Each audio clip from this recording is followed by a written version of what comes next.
ঝুঁকিপূর্ণ ঘোষণা করা রাজশাহী বিশ্ববিদ্যালয়ের শেরেবাংলা একে ফজলুল হক হল থেকে শিক্ষার্থীদের নিরাপদ আবাসনের আশায় স্থানান্তরের উদ্যোগ নেয় বিশ্ববিদ্যালয় প্রশাসন। কিন্তু যে নতুন ভবনে শিক্ষার্থীদের ওঠানো হয়েছে সেই বিজয় ৭১ হলেই দেখা দিয়েছে একাধিক ফাটল।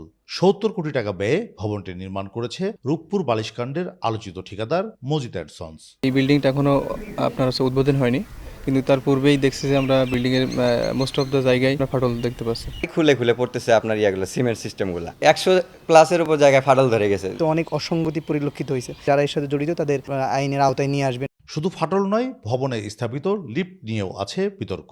অভিযোগ, প্রকল্পের কারিগরি মানদণ্ড নিয়ে প্রশ্ন ওঠার পরও রুয়েটের বিশেষজ্ঞ মতামত বিবেচনায় নেওয়া হয়নি। কয়েকটি দেশের নাম উল্লেখ করে দরপত্রে লিফট সরবরাহের কথা বলা হলেও নিম্নমানের লিফট স্থাপনের পরও ঠিকাদারকে বিল পরিশোধ করা হয়েছে।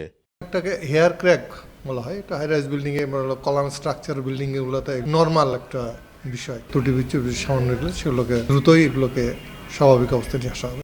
জেনুইন প্রসেসে আমরা টেস্টগুলো করি রুয়েটে। যে ডাটাটাই আসে সেই ডাটার বেসিসে আমরা রিপোর্টগুলো লিখি। কোনো অবজেকশন থাকে তাহলে অবশ্যই 15 দিনের মধ্যে যদি ওনারা বলেন তাহলে ওটা আমরা দেখব। তবে ঠিকাদারি প্রতিষ্ঠানের দাবি, ভবনের দেয়ালে ফাটল ধরেছে যা মেরামত করা হয়েছে, আর নিয়মিত রক্ষণাবেক্ষণ না করায় লিফটে ত্রুটি দেখা দিয়েছে।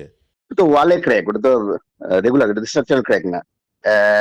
তদন্ত কমিটি যেটা করেছে, ইঞ্জিনিয়ারিং ডিভিশন যেটা করেছে, ওটা তো তারা এটা তো চেক করেছে অলরেডি।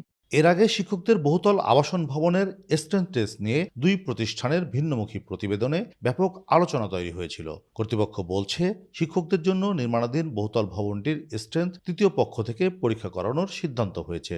এটা অবশ্যই সঠিকভাবে আবারও আমরা যাচাই করব। যাচাই করে দেখার পরে এবং প্রকৃত ইঞ্জিনিয়ারদের রিপোর্টের ভিত্তিতে তারপরে আমরা সে ব্যাপারে সিদ্ধান্ত নেব। ত্রুটিযুক্ত কিছু থাকলে সেটাকে কোনোভাবেই বরদাস্ত করা হবে না। যেহেতু কাজ আমরা স্যাটিসফাইড না, বিল দেওয়ার তো প্রশ্নই আসে না। বিশ্ববিদ্যালয় প্রশাসনের দাবি, বিষয়গুলো খতিয়ে দেখা হচ্ছে।